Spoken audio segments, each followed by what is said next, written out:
So I'll show you how to fix a DE2 or DE1 error code on an LG washing machine. So what's happening is the machine is not engaging the door. So when you power it on, you see the latch is intact, the hook that locks the door switch is intact.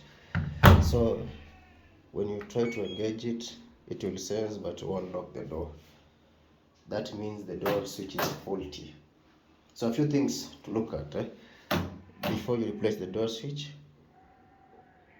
You have to check if the latch is okay, if the hook is okay. Also check the wiring harness.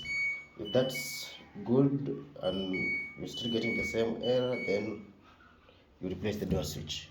If you replace the door switch, same thing, then it could be a control board issue, or the machine is getting low power, the voltage is low. To order part, you use that model number over there. So I'll show you how we're going to fix this. It will only take us 2 minutes and the machine will be up and running. So we power it off. For safety reasons, ensure it's unplugged from power.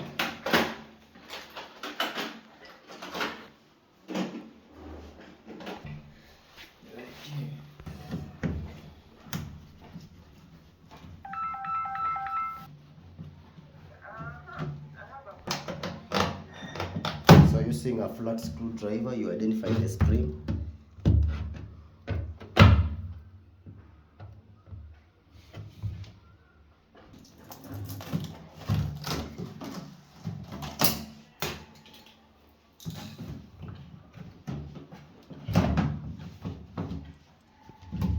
So this is the door switch. This is faulty. The machine won't lock.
So we're going to try it before we test it, before we put the clamp.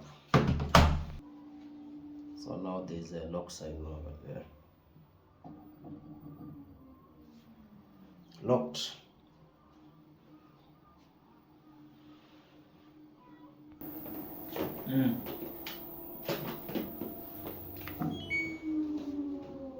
Sawa.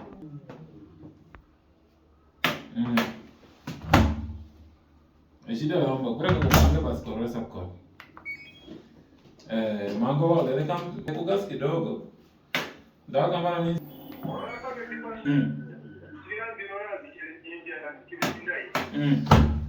So I'll show you how to clamp back the wire. This holds the door rubber seal intact. Without that, then this will come out, the machine will start leaking water. So all you need is a star screwdriver, that, then a flat.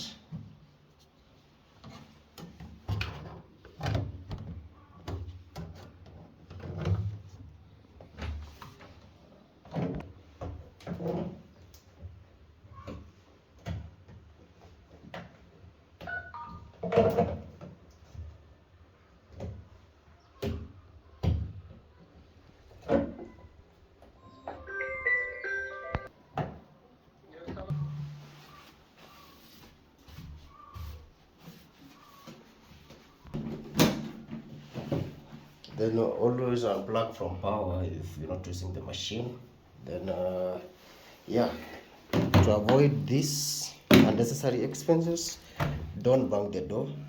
don't overload. When you overload, the clothes put strain on the door, so it will affect the door switch. And don't bang.